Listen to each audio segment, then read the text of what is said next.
അപ്പോൾ എല്ലാവർക്കും learners forum എന്ന യൂട്യൂബ് ചാനലിലേക്ക് സ്വാഗതം. നമ്മുടെ ഈ ചാനലിൻ്റെ പേര് A to Z learners forum എന്നാക്കിയിട്ടുണ്ട്. Learners forum A to Z അല്ല. സോ നിങ്ങൾക്ക് കുറച്ചും കൂടെ ആക്സസിബിൾ ആയിരിക്കും A to Z എന്ന് പറയുമ്പം. സോ നമ്മൾ ഒരു ഇംഗ്ലീഷ് ഭാഷ പഠിക്കുമ്പോൾ നല്ലൊരു ഫൗണ്ടേഷൻ നമുക്ക് ആവശ്യമാണ് എന്ന് ഞാൻ പറഞ്ഞു. അതിന് ഇമ്പോർട്ടൻസിനെ കുറിച്ച് ഞാൻ കഴിഞ്ഞ വീഡിയോയിൽ ഞാൻ പറഞ്ഞിട്ടുണ്ടായിരുന്നു. നിങ്ങൾ ആ വീഡിയോ കണ്ടു എന്ന് ഞാൻ വിശ്വസിക്കുന്നു. അതുപോലെ തന്നെ മറ്റൊരു വീഡിയോയിൽ ഞാൻ പറഞ്ഞു എന്താണ് നൗൺ എന്താണെന്ന് വളരെ ലളിതമായിട്ട് ഞാൻ എക്സ്പ്ലെയിൻ ചെയ്ത് തന്നിട്ടുണ്ട്. നിങ്ങൾ ആ വീഡിയോ കണ്ടിട്ടില്ലെങ്കിൽ ദയവായി കാണുക, ഈ വീഡിയോ കാണുന്നതിന് മുമ്പ്. അപ്പോൾ ടൈപ്സ് ഓഫ് നൗൺ ഞാൻ ഓൾറെഡി പറഞ്ഞിട്ടുണ്ട്, ജസ്റ്റ് ഒരു ഇൻട്രൊഡക്ഷൻ ആയിട്ട്. അപ്പോൾ ഇന്ന് നമ്മൾ ചെയ്യാൻ പോകുന്നത് ടൈപ്സ് ഓഫ് നൗണിലെ ആദ്യത്തെ നൗണായിട്ടുള്ള പ്രോപ്പർ നൗണിനെ കുറിച്ചാണ്. എന്താണ് പ്രോപ്പർ നൗൺ? നമ്മളിത് മനസ്സിലാക്കിയിരിക്കേണ്ടത് വളരെ ഇമ്പോർട്ടൻ്റ് ആണ്.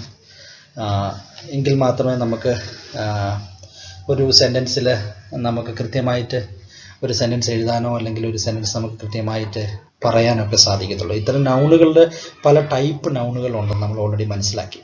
അപ്പോൾ ഓരോ നൗണിനെ കുറിച്ച് ഒരു ചെറിയ അണ്ടർസ്റ്റാൻഡിങ് നമുക്ക് ആവശ്യമാണ്. കാരണം അല്ലെന്നുണ്ടെങ്കിൽ നമുക്ക് പല തെറ്റുകൾ നമ്മൾ വരുത്താനായിട്ടുള്ള സാധ്യത വളരെ കൂടുതലാണ്. അതുകൊണ്ടാണ് ഞാൻ ഈ ടൈപ്സ് ഓഫ് നൗൺ വളരെ സെപ്പറേറ്റ് ആയിട്ട് എടുക്കുന്നതിൻ്റെ ഒരു റീസൺ എന്ന് പറയപ്പെടുക. പിന്നെ നിങ്ങളൊരു IELTS പ്രിപ്പയർ ചെയ്യുന്ന ആളോ അല്ലെങ്കിൽ OETക്കോ അല്ലെങ്കിൽ മറ്റേതര ലാംഗ്വേജ് ടെസ്റ്റിനൊക്കെ നിങ്ങൾ പ്രിപ്പയർ ചെയ്യുന്ന ആളുകളാണെങ്കിൽ നിശ്ചയമായിട്ടും ഇത് അറിഞ്ഞിരിക്കണം. പക്ഷെ ഒരു സ്പോക്കൺ ഇംഗ്ലീഷ് മാത്രം ഫോക്കസ് ചെയ്യുന്ന ഒരാളെ സംബന്ധിച്ചിടത്തോളം ഇതിൽ ബേസിക് ആയിട്ടുള്ള ചില കാര്യങ്ങൾ നമ്മൾ അറിഞ്ഞിരിക്കണം, ചില റൂൾസ് നമ്മൾ അറിഞ്ഞിരിക്കണം. അതുകൊണ്ട് നമുക്ക് പ്രോപ്പർ നൗൺ എന്താണെന്ന് നമുക്ക് നോക്കാം. അപ്പോൾ ഈ പ്രോപ്പർ നൗണിൻ്റെ മലയാളത്തിലുള്ള ഡെഫിനേഷൻ എന്ന് പറഞ്ഞാൽ ഇതാണ്: ഒരു പ്രത്യേക വ്യക്തിയേക്കോ സ്ഥലത്തിനോ വസ്തുവിനോ മാത്രം ഉപയോഗിക്കുന്ന നാമമാണ് പ്രോപ്പർ നൗൺ. ശ്രദ്ധിക്കുക, ഒരു പ്രത്യേക വ്യക്തിക്കോ സ്ഥലത്തിനോ വസ്തുവിനോ മാത്രം ഉപയോഗിക്കുന്ന നാമമാണ് പ്രോപ്പർ നൗൺ. മനസ്സിലായെന്ന് വിശ്വസിക്കുന്നു. അപ്പോൾ നമുക്കിതിൻ്റെ ഒരു ഇംഗ്ലീഷിലെ ഡെഫിനേഷൻ പ്രോപ്പർ നൗൺ എന്ന് പറയുന്നത് referring to a specific person, place or thing. ഈ തിങ് എന്ന് പറയുന്നത് വസ്തു എന്ന് പറയുമ്പോൾ ഇതിനകത്ത് ആനിമൽസ് ഒക്കെ വരും കേട്ടോ. ഇപ്പോൾ പേരുള്ള ഒരു വ്യക്തി, ഒരു ആനിമൽ ആണെങ്കിൽ ഡെഫിനറ്റ്ലി നമുക്ക് ആ ഒരു പേര് വെച്ച് ആ ആനിമലിനെ, ആ ഒരു പെർട്ടിക്കുലർ ആനിമലിന്, ഇപ്പം നമ്മുടെ വീട്ടിലൊരു പൂച്ചയുണ്ട്, ആ പൂച്ചയ്ക്ക് നമ്മളൊരു പേരിട്ടിട്ടുണ്ടെന്നിരിക്കട്ടെ. അപ്പം അതിൻ്റെ പേര് ഇപ്പോൾ കാറ്റിയാണ് എന്നങ്ങിരിക്കട്ടെ. അപ്പം നമ്മൾ പൂച്ച എന്ന് പറയുന്നത് ഒരുപാട് പൂച്ചകളുണ്ടല്ലേ. അപ്പോൾ പക്ഷേ കാറ്റി എന്ന് പറയുന്ന നമ്മുടെ പൂച്ചയുടെ പേര് കാറ്റി എന്നാണെന്നുണ്ടെങ്കിൽ കാറ്റി എന്ന് വിളിക്കുമ്പോൾ ആ ഒരു പെർട്ടിക്കുലർ ആയിട്ടുള്ള ആ ഒരു പൂച്ചയെ മാത്രമാണ് നമ്മൾ ഉദ്ദേശിക്കുന്നത്. സോ ഇപ്പം നിങ്ങൾക്ക് മനസ്സിലായോ? അപ്പം അങ്ങനെയുള്ള ആനിമൽസിന് നമുക്ക് എന്ത് ചെയ്യാം, ഈ പറയുന്ന പോലെ പ്രോപ്പർ നൗൺ ആണെന്ന് നമുക്ക് പറയാൻ പറ്റും. അപ്പോൾ പ്രോപ്പർ നൗൺ എന്ന് പറഞ്ഞാൽ വളരെ ലളിതമാണ്. നമ്മളൊരു പ്രത്യേക വ്യക്തിയെക്കുറിച്ചോ ഒരു സ്ഥലത്തെക്കുറിച്ചോ ഒരു വസ്തുവിനെക്കുറിച്ചോ നമ്മൾ കറക്റ്റായിട്ട് പറയുകയാണ്, ആ വ്യക്തിയുടെ പേരിനാണ് നമ്മൾ എന്ത് പറയുന്നത്, പ്രോപ്പർ നൗൺ എന്ന് പറയുന്നത്. ഇനി നമ്മൾ അടുത്ത റൂൾ എന്ന് പറയുന്നത് പ്രോപ്പർ നൗണ് മിക്കവാറും എല്ലാ പ്രോപ്പർ നൗണും ഏകവചനങ്ങളായിരിക്കും. ബഹുവചനങ്ങളാകാനുള്ള സാധ്യത വളരെ കുറവാണ് എന്നാണ് നമ്മൾ മനസ്സിലാക്കുന്നത്. 3, ഇത് വളരെ ഇമ്പോർട്ടൻ്റ് ആണ്. നമുക്ക് പ്രോപ്പർ നൗൺ പെട്ടെന്നൊരു ബുക്കിലൊക്കെ നമ്മൾ വായിക്കുമ്പോൾ ഇത് പ്രോപ്പർ നൗൺ ആണ് നമുക്ക് ഐഡൻറ്റിഫൈ ചെയ്യാനുള്ള ഏറ്റവും വലിയൊരു ക്ലൂ എന്ന് പറയുന്നത് proper nouns always begin with a capital letter. അപ്പം നമ്മളൊരു പ്രോപ്പർ നൗൺ ആണെന്ന് മനസ്സിലാക്കാൻ എന്താ, അതിൻ്റെ ആദ്യത്തെ അക്ഷരം എന്തായിരിക്കും, ക്യാപിറ്റൽ ലെറ്റർ ആയിരിക്കും. നമ്മളൊരു പുസ്തകം എടുത്ത് വായിക്കുമ്പോൾ നമുക്കത് വളരെ പെട്ടെന്ന് മനസ്സിലാവും. അടുത്തത്, അപ്പോൾ നമുക്കിനി എക്സാമ്പിൾ നോക്കാം. അപ്പോൾ ഒരു പ്രത്യേക വ്യക്തിക്കോ എന്ന് പറയുമ്പോൾ, ഒരു പ്രത്യേക വ്യക്തിയെ എന്ന് പറയുമ്പോൾ എന്തായിരിക്കും, സ്പെസിഫിക് പേഴ്സൺ എന്ന് പറയുന്നതിന് എക്സാമ്പിൾസ് എന്തായിരിക്കും? അത് നിങ്ങളുടെ പേരാകാം അല്ലേ. നിങ്ങളുടെ പേര് നിങ്ങൾ മാത്രമേ ഉള്ളൂ, വേറൊരാളുണ്ടാകണമെന്നില്ല. മൈ നെയിം ഈസ് ചാക്കോ എന്ന് പറയുമ്പം അത് ഞാൻ മാത്രമാണ്, അത് എന്നെ മാത്രം ഊന്നിയാണ് പറയുന്നത് അല്ലേ. Come John, let us go for shopping. So ഇവിടെ ജോൺ എന്ന് പറയുന്ന വ്യക്തിയാണ് സ്പെസിഫിക്. ഇവിടെ ജോൺ എന്ന് പറയുന്ന വ്യക്തിയെ മാത്രമാണ്. കാരണം ജോൺ എന്ന് പറയുന്നതിന് J ക്യാപിറ്റലാണ്, ഇവിടെ ചാക്കോ എന്ന് പറയുന്നതിന് C ക്യാപിറ്റലാണ്. റൂള് നമ്മൾ മറക്കരുത്. അപ്പോൾ എന്താണ് പ്രോപ്പർ നൗൺസ്? നിങ്ങളുടെ ഫ്രണ്ട്സ് നെയിം ആയിരിക്കാം. സി, ഇപ്പം നമ്മൾ എയും ബിയും 3 വ്യക്തികളിൽ നിന്ന് സംസാരിക്കുന്നു. അതിൽ ബി എന്ന വ്യക്തി സിയെ പരിചയപ്പെടുത്താണ്. Her name is Jancy. കണ്ടോ, ഇവിടെ ജാൻസി എന്ന് പറയുന്നത് അതിൻ്റെ ജെ എന്ന് പറയുന്ന ലെറ്റർ അതിൻ്റെ ക്യാപിറ്റലാണ്. കണ്ടോ, ശ്രദ്ധിച്ചോ? അപ്പോൾ ഫ്രണ്ട്സ് നെയിം എന്ന് പറയുമ്പോൾ മനസ്സിലായല്ലോ. ഇനി മൂന്നാമത് നിങ്ങളുടെ പാരൻസിൻ്റെ നെയിം ആകാം, അല്ലെങ്കിൽ ടീച്ചേഴ്സിൻ്റെ നെയിം ആകാം. ഞാനൊരു 3 എക്സാമ്പിൾസോ കൊടുത്തിട്ടുള്ളൂ. ഇനി നിങ്ങൾക്ക് ഒരുപാട് കണ്ടുപിടിക്കാം. ഓക്കെ, അപ്പം പ്രോപ്പർ നൗൺ എന്ന് പറയുന്ന ഒരു സ്പെസിഫിക് ആയിട്ടൊരു പേഴ്സണെ കുറിച്ച് പറയുന്നതിനെയാണ് പ്രോപ്പർ നൗൺ എന്ന് പറഞ്ഞ് മനസ്സിലായി. അത് നിങ്ങളുടെ പേരാകാം, എൻ്റെ പേരാകാം, നിങ്ങളുടെ ഫ്രണ്ട്സിൻ്റെ പേരാകാം, പാരൻസിൻ്റെ പേരാകാം, ടീച്ചേഴ്സിൻ്റെ പേരാകാം, ആരുടെ പേരുമാകാം. കണ്ടോ, proper nouns always begin with a capital letter. It's very very very important. ഇത് നമ്മൾ മനസ്സിലാക്കണം. ഓക്കെ, ഈ സ്ലൈഡ് നിങ്ങൾക്ക് മനസ്സിലായി എന്ന് വിശ്വസിക്കുന്നു. നമുക്ക് അടുത്തത് ഞാൻ പറഞ്ഞു proper nouns referring to a specific places.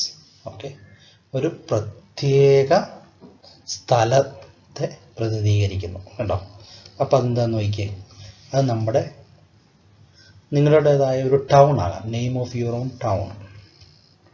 അപ്പോൾ ഏതാ, കൊച്ചിനാകാം. അപ്പോൾ നമ്മളിപ്പോൾ ഫോർ എക്സാമ്പിൾ നമ്മളൊരു സെൻറ്റൻസ് അങ്ങനെ പറയാം, my cousin leaves in Bangalore. ഇവിടെ ഏതാണ് നൗൺ? ഏതാണ് പ്രോപ്പർ നൗൺ? ആണ് ഏതാണ്? ബാംഗ്ലൂർ എന്ന് പറയുന്നതാണ് പ്രോപ്പർ നൗൺ. കണ്ടോ, ഇവിടെ ബി എപ്പോഴും ക്യാപിറ്റൽ ലെറ്റർ ആണ്. ഇനി ഏതാകാം, name of your own country, state. നമ്മുടെ രാജ്യത്തിൻ്റെയോ നമ്മുടെ സ്റ്റേറ്റിൻ്റെയോ സംസ്ഥാനത്തിൻ്റെയോ ഒക്കെ പേരുകൾ എന്താണ്? നമുക്ക് ഒരുപാട് കൺട്രീസുകൾ അറിയാം അല്ലേ, അതൊക്കെ പ്രോപ്പർ നൗൺസ് ആണ്. കണ്ടോ, examples India. So these elephants are from Africa. Okay, അപ്പോൾ ഇതിലേതാ പ്രോപ്പർ നൗൺ? ഏതാ? ആഫ്രിക്ക. കണ്ടോ. അപ്പോൾ ഈ എലഫൻസ് എന്താണെന്ന് നമുക്കൊരു അത് കോമൺ നൗൺ ആണ്. അതെന്താണെന്ന് നമുക്ക് വേറൊരു വീഡിയോയിൽ ഞാൻ പറയും. അതിൻ്റെ ഡിഫറൻസ് എന്താണെന്ന് നമുക്ക് മനസ്സിലാക്കാം. ഇപ്പം നിങ്ങൾ ഇതിനെക്കുറിച്ച് പറയേണ്ട. ഇവിടെ നമുക്ക് പ്രോപ്പർ നൗൺ എന്ന് പറയുന്നത് ആഫ്രിക്കയാണ്. ഓക്കെ, അടുത്തത് ഇവിടെ ഇമ്പോർട്ടൻറ്റ് റൂൾസ് മറക്കരുത്. Proper nouns always begin with capital letter. Don't forget this. Okay, അടുത്തത് നോക്കാം. സ്പെസിഫിക് തിങ്സ്, അതെന്താണ് നമുക്ക് നോക്കണ്ടേ? പ്രത്യേക വസ്തുക്കൾ. Okay, referring to a specific thing. For example White House. ഉണ്ടോ, വൈറ്റ് ഹൗസ്. ഇവിടെ White House, parliament, Amazon, Flipkart, KFC, McDonald's. ഇതൊക്കെ റെഫറിങ് ടു എ പർട്ടിക്കുലർ ആയിട്ടുള്ള ഒരു വസ്തുവിനെ കുറിച്ചാണ് പറയുന്നത്. ഓക്കെ, ജീവനുള്ളതോ ജീവനില്ലാത്തതായ. ഓക്കെ, ഇവിടെ നമ്മൾ റൂള് മറക്കരുത്. Proper nouns always begins with a capital letter. ഇവിടെ നോക്കിയാൽ വൈറ്റ് ഹൗസിൻ്റെ W ഉണ്ടോ, ശ്രദ്ധിക്കുക. Parliament P, ആമസോണിൻ്റെ A, ഫ്ലിപ്കാർട്ടിൻ്റെ F, KFCയുടെ K, മക്ഡൊണാൾഡ്സിൻ്റെ M. കണ്ടോ, ഇതാണ് പ്രോപ്പർ നൗൺസ്. എന്താണെന്ന് ചോദിച്ചു കഴിഞ്ഞാൽ നമുക്ക് വളരെ മനസ്സിലായി. ഇനി അടുത്തത് ഡേയ്സ് ആൻഡ് മന്ത്സ്. അതും പ്രോപ്പർ നൗൺസ് ആണ്. ശ്രദ്ധിക്കുക, അത് വളരെ ഇമ്പോർട്ടൻ്റ് ആണ്. നോക്കിയേ, ഡേയ്സ് ആൻഡ് മന്ത്സ് എന്ന് ഡേയ്സ് ഓഫ് ദി വീക്ക് എന്ന് പറഞ്ഞാൽ മൺഡേ, ട്യൂസ്ഡേ, വെനസ്ഡേ, ഏത് ദിവസം. ഇപ്പോൾ ഫോർ എക്സാമ്പിൾ നമ്മളൊരു ഒരു sentence, every Monday Rama visits the temple. കണ്ടോ, ഇവിടെ മൺഡേ എന്ന് പറയുന്നത് ഒരു പ്രോപ്പർ നൗൺ ആണ്. ആ പ്രോപ്പർ നൗണിൽ നമ്മൾ റൂള് പറഞ്ഞു, അതിൻ്റെ ആദ്യത്തെ ലെറ്റർ M എന്തായിരിക്കണം? ക്യാപിറ്റൽ ലെറ്റർ ആയിരിക്കണം. ഇവിടെ ആ റൂൾ എന്ത് ചെയ്തിട്ടുണ്ട്? ഫോളോ ചെയ്തിട്ടുണ്ട്. അപ്പം ഡേയ്സ് ഓഫ് ദി വീക്ക്, നമ്മുടെ എല്ലാ ദിവസങ്ങളും എന്താണ്? പ്രോപ്പർ നൗൺസ് ആണ്. എന്ന് പറഞ്ഞാൽ സൺഡേ മുതൽ സാറ്റർഡേ വരെയുള്ള എല്ലാ ദിവസങ്ങളും എന്താണ്? പ്രോപ്പർ നൗൺസ് ആണ്. ഇനി മന്ത്സ്, ജനുവരി, ഫെബ്രുവരി, നമ്മുടെ 12 മാസങ്ങളും എന്താണ്? പ്രോപ്പർ നൗൺസ് ആണ്. So Onam comes in the month of September. ഇവിടെ ഏതാണ് പ്രോപ്പർ നൗൺ? ഏതാണെന്ന് ചോദിച്ചു നമ്മൾ ഏത് പറയും? ഇവിടെ 2 പ്രോപ്പർ നൗൺ ഉണ്ട്. ഏതാണെന്ന് നിങ്ങൾക്ക് പറയാമോ? ഒന്ന് ഓണം, ഒന്ന് സെപ്റ്റംബർ. റൂൾസ് ഞാൻ പറഞ്ഞു. Proper nouns always begins with a capital letter. കണ്ടോ, സെപ്റ്റംബറിലെ S ക്യാപിറ്റൽ ലെറ്റർ ആണ്, ഓണത്തിൻ്റെ O ക്യാപിറ്റൽ ലെറ്റർ ആണ്, ഇവിടെ മൺഡേയുടെ M ക്യാപിറ്റൽ ലെറ്റർ ആണ്, ഇവിടെ ട്യൂസ്ഡേയുടെ T ക്യാപിറ്റൽ ലെറ്റർ ആണ്. ഓക്കെ, ജാനുവരിയുടെ J, ഫെബ്രുവരിയുടെ F അല്ലേ? അപ്പോൾ ഇതാണ് ഇപ്പം നമുക്ക് പ്രോപ്പർ നൗൺ എന്താണെന്ന് ഏകദേശം ഒരു ഇത് കിട്ടിയില്ലേ. ഇനി അടുത്ത് നോക്കിക്കോ, ഫെസ്റ്റിവൽസ് ആൻഡ് സ്പെഷ്യൽ ഡേയ്സ്. ഞാൻ കഴിഞ്ഞ ഇതിൽ ഞാൻ പറഞ്ഞിരുന്നു, നമ്മൾ ഫെസ്റ്റിവൽസ് പറയുമ്പോഴും സ്പെഷ്യൽ ഡേയ്സ് പറയുമ്പോഴും. ഇപ്പോൾ ഫെസ്റ്റിവൽസ് എന്ന് പറയുമ്പോൾ എന്ത് ഫെസ്റ്റിവലാകാം, ഓണമാകാം, ക്രിസ്മസ് ആകാം, റംസാൻ ആകാം. ഞാൻ ഇവിടെ 3 examples I celebrate Christmas. Okay, അപ്പം നെയിം ഓഫ് ദ ഫെസ്റ്റിവൽസ് എന്ന് പറയുന്നതും സം സ്പെഷ്യൽ ഡേയ്സ് എന്ന് പറയുന്നതും എന്താണ്, പ്രോപ്പർ നൗൺസ് ആണ്. Very simple. അപ്പോൾ അതിൻ്റെ നമുക്ക് തിരിച്ചറിയാനുള്ള ഒരു മാർഗം എന്ന് പറഞ്ഞാൽ അതിൻ്റെ ആദ്യത്തെ അക്ഷരം എന്താണ്, ക്യാപിറ്റൽ ലെറ്ററിലായിരിക്കും ബിഗിൻ ചെയ്യുന്നത്. ഇവിടെ നോക്കിയേ, R ക്യാപിറ്റലാണ്, ക്രിസ്മസിൻ്റെ C ക്യാപിറ്റലാണ്, ഓണത്തിൻ്റെ O ആണ്, ക്യാപിറ്റൽ ലെറ്ററിലാണ് ബിഗിൻ ചെയ്യുന്നത്. അപ്പോൾ സം സ്പെഷ്യൽ ഡേയ്സ് എന്ന് പറയുമ്പോൾ നമുക്കൊരു കൺഫ്യൂഷൻ. അതെന്തായിരിക്കും? For example mother's day, father's day, okay, അല്ലെങ്കിൽ ന്യൂ ഇയേഴ്സ് ഈവ്, അങ്ങനെ ഒരുപാടുണ്ട്. Valentine's day. നിങ്ങൾക്ക് ഇഷ്ടം പോലെ അറിയാം. നിങ്ങൾ കലണ്ടറിൽ നോക്കിയാലോ അല്ലെങ്കിൽ സ്പെഷ്യൽ ഈവൻറ്റ്സ് എന്ന് പറഞ്ഞാൽ നമ്മൾ നെറ്റിൽ നോക്കിയാലും ഇതെല്ലാം അത് ഏതെല്ലാം കാണുന്നു അതെല്ലാം എന്ന് പറയുന്നത് എന്താണ്, പ്രോപ്പർ നൗൺ ആണ്. ഓക്കെ, റൂൾസ് മറക്കണ്ട. Proper nouns always begins with a capital letter. Okay, thank you പറയുന്നതിന് മുമ്പ് 1-2 കാര്യങ്ങളും കൂടി എനിക്ക് പറയണമെന്നുണ്ട്. ഒരു സെക്കൻഡ്. ഓക്കെ, റൈറ്റ് ചെയ്യാം. സോ ഇത് പ്രോപ്പർ നൗണിൻ്റെ ഒരു ബേസിക് ആയിട്ടുള്ള കാര്യങ്ങളാണ്. ഞാൻ വളരെ ലളിതമായിട്ട് നിങ്ങൾക്ക് സാധാരണ ജസ്റ്റ് ഇതിന് പ്രത്യേക എക്സ്പ്ലനേഷൻ പോലും ഇല്ലാതെ നിങ്ങൾക്ക് മനസ്സിലാക്കാൻ പറ്റുമെന്ന് ഞാൻ വിശ്വസിക്കുന്നു. നിങ്ങൾ ഈ വീഡിയോ 1-2 പ്രാവശ്യം കാണണം. ഓക്കെ, അപ്പോഴാണ് നിങ്ങൾക്ക് അതിൻ്റെ ഒരു ക്ലാരിറ്റി നിങ്ങളുടെ മനസ്സിലേക്ക് വരുത്തുള്ളൂ. ഇപ്പോൾ ഒരു പ്രാവശ്യം കണ്ടു കഴിഞ്ഞ് കഴിഞ്ഞാൽ ജസ്റ്റ് ഓടിച്ചു പോകുന്നതാണ് നമുക്ക് തോന്നും.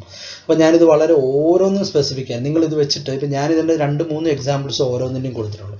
നിങ്ങളൊരു പേനയും പേപ്പറും എടുത്തിട്ട് നിങ്ങൾക്കറിയാവുന്നതായ name of the mountains, name of the buildings, name of rivers, name of seas, ഇതൊക്കെ നിങ്ങൾ എഴുതി നോക്കണം. ഓക്കെ, ഞാൻ ഒരുപാട് ഇതിന് പിന്നിലുള്ള സ്ലൈഡിലൊക്കെ ഞാൻ 2-3 എക്സാമ്പിൾസ് കൊടുത്തിട്ടുള്ളൂ. നിങ്ങൾക്ക് എഴുതുമ്പോൾ തന്നെ നിങ്ങൾക്ക് വൊക്കാബുലറി ഒന്ന് ബിൽഡപ്പ് ആവും. രണ്ടാമത് ഈ ഒരു പ്രോപ്പർ നൗൺ എന്താണെന്നുള്ളത് നിങ്ങളുടെ മനസ്സിൽ പതിയും. അപ്പോൾ അതുകൊണ്ട് നിങ്ങളൊരു ചെറിയൊരു ഹോംവർക്ക് പോലെ ഇതെടുത്ത് നിങ്ങൾ ചെയ്ത് നോക്കണം. So that will help you a lot. Okay, so now I must say thank you. ഇനി ഇതിൻ്റെ ഒരു കണ്ടിന്യൂഷൻ ഒരു വീഡിയോയും കൂടി ഉണ്ട്, നിങ്ങളത് കാണാൻ മറക്കരുത്. ഇതിൻ്റെ സെക്കൻഡ് പാർട്ടായിട്ട്. സോ ദാറ്റ് വിൽ ബി ഞാനത് അപ്ലോഡ് ചെയ്യുന്നതായിരിക്കും.